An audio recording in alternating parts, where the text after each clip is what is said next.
बिस्मिल्लाहिर्रहमानिर्रहीम। अस्सलाम वालेकुम। सैयदा रूबी रज़ी के चैनल में आप सबको खुश आमदीद। नाज़रीन कराम, पुर असरार क़ुव्वतों वाली एक मुक़द्दस अंगूठी, ऐसी अंगूठी जिससे न सिर्फ इंसान और हैवान बल्कि जिन्नात भी काबू में आ जाते हैं। इस अंगूठी में छुपे राज की आखिर क्या हकीकत है? ये अंगूठी किस बरगुज़ा हस्ती को मिली थी और क़यामत से पहले ये अंगूठी किसे मिलेगी? अल्लाह के पैगंबर हज़रत सुलेमान अलैहिस्सलाम को अजीम मकाम व मंजिलत से नवाजा गया था। आपने सिर्फ नबी अल्लाह नहीं बल्कि ज़मीन के सबसे बड़े और वसी सल्तनत के मालिक थे। तमाम मखलूक़ात, इंसान, जानवर, चरिंदो परिंद और जिन्नात आपके ताबा और फरमाबरदार थे और आपका हुक्म तस्लीम किया करते थे। हज़रत सुलेमान अलैहिस्सलाम को हवा अपने कंधों पर उठाकर चला करती थी और आपका तख़्त हवा में परवास किया करता था। इसी तरह अल्लाह ने आपको बहुत सारे मोजज़ात अता फरमाए थे। मसलन आप जानवरों की बोलियां समझते थे और आपके पास जिन्नात का एक अजीम लश्कर था। रिवायतों के मुताबिक अल्लाह की तरफ से सुलेमान अलैहिस्सलाम को एक अंगूठी अता की गई थी। इस अंगूठी को पहनकर आप अपनी वसी हुकूमत और सल्तनत को नहायत आसानी से चलाया करते थे। आपकी इस अंगूठी की तासीर ये थी कि तमाम मखलूक़ात इस अंगूठी की तरफ खींचे चले आते थे और वो आपके ताबा थे। इस अंगूठी में सितारे जैसी चमक और कस्तूरी जैसी खुशबू थी। कहा जाता है कि इस अंगूठी को हज़रत जिब्राइल अलैहिस्सलाम इस ज़मीन पर जन्नत से लाए थे और इस अंगूठी पर जो नगीना लगा था, इस पर हज़रत सुलेमान अलैहिस्सलाम की एक ख़ास मोहर भी लगी हुई थी। इस अंगूठी में 8 गोशे थे जिसमें याकूत जड़ा था, जबकि बाज़ मौरख़ीन ने लिखा कि इस नगीने पर ला इलाहा इल्लल्लाह मुहम्मदुर रसूलुल्लाह लिखा था और इस कलमे की बरकत से ही तमाम जिन व अंस हज़रत सुलेमान अलैहिस्सलाम की ताबा व फरमाबरदार थे। आप अपनी हुकूमत के तमाम मामलात इसी अंगूठी के ज़रिए चलाया करते थे। जब कभी भी वो अंगूठी आपके हाथों में ना होती तो आपको सुकून महसूस नहीं होता था।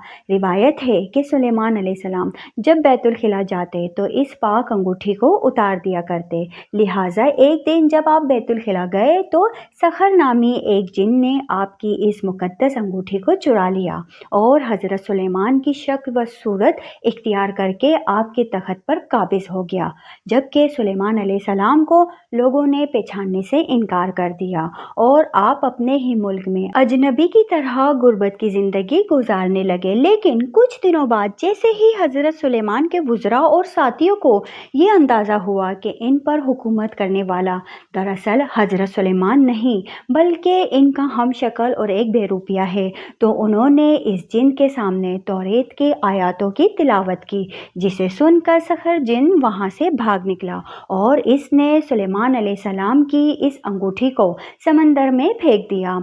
अल्लाह के हुक्म से इस अंगूठी को एक मछली ने निगल ली। लिहाजा जब एक दिन हज़रत सुलेमान समंदर के किनारे मछलियाँ पकड़ रहे थे तो वही मछली आपके जाल में फंसी और जैसे ही सुलेमान अलैहिस्सलाम ने इस मछली का पेट चाक किया तो फ़ौरन इस अंगूठी को पाया। लिहाजा आपने इस अंगूठी को अपनी उंगली में डाल ली और इस तरह सुलेमान अलैहिस्सलाम को दोबारा हुकूमत व बादशाहत मिल गई। तब के हुकूमत संभालते ही आपने सबसे पहले ये हुक्म दिया कि इस सखर जिन को, जो एक सरकश मखलूक है, जहाँ कहीं भी हो गिरफ्तार करके लाओ। लिहाजा इसे कैद कर लिया गया और फिर हज़रत सुलेमान ने इसे लोहे के संदूक में बंद कर दिया और इसमें कफन लगाकर इसे समंदर की गहराइयों में फेंक दी। क़यामत तक वो जिन इसी संदूक में कैद रहेगा। हज़रत सुलेमान अलैहिस्सलाम की वफ़ात के बाद आपकी वो अंगूठी कहीं गायब हो गई और फिर तारीख़ में वो अंगूठी किसके पास पहुंची और कहाँ गई, इसके मुतालिक कोई शवाहिद नहीं मिलते हैं। बाज़ उलमा इस वाक़े का इनकार करते हैं और इनका मानना है कि सुलेमान अलैहिस्सलाम की हुकूमत व बादशाहत की वजह वो अंगूठी नहीं थी, बल्कि हुकूमत उन्हें अल्लाह ने अपने फ़ज़ल ख़ास से अता फ़रमाई थी। यही वजह है कि इमाम इब्न कसीर और बेशतर उलमाए कराम ने इस वाक़े को मनगढ़ंत करार दिया है और इसराइलियत का हिस्सा बताया है। बहरहाल हकीकत का इल्म सिर्फ़ अल्लाह ताला को ही है। कहते हैं کہ سلطان صلاح الدین ایوبی کے دور میں یہودی کی جماعت نائٹ ٹیمپلرز نے بیت المقدس کے اندر خفیہ سرنگ کھودی تاکہ اس انگوٹھی کو تلاش کیا جا سکے اور اس دنیا پر یہودیوں کی حکمرانی دوبارہ قائم کیا جا سکے، لیکن وہ اس تلاش میں ناکام رہے۔ 20ویں صدی میں اسرائیل بننے کے بعد سے لے کر آج تک یہودی اسی انگوٹھی کی تلاش کر رہے ہیں، یہاں تک کہ اسرائیل کے پرچم میں بھی 5 کونوں والا ستارہ، جسے اسٹار آف ڈیوڈ کا نام دیا جاتا ہے، یہ بھی دراصل اسی سلیمانی انگوٹھی کا نقشہ اور مہر ہے۔ یہودیوں کے مطابق چونکہ حضرت داؤد اور حضرت سلیمان علیہ السلام نسلاً یہودی تھے، لہٰذا وہ انگوٹھی یہودیوں کی ملکیت ہے۔ لہٰذا اس انگوٹھی کو ڈھونڈ نکالنے کے لیے آج یہودی سائنسی علوم، قبائلی علوم اور ستارہ شناس یعنی نجومیوں سے مدد حاصل کر رہے ہیں، لیکن وہ انگوٹھی نہ ہی آج تک یہودیوں کو ملی، نہ ہی کبھی ملے گی۔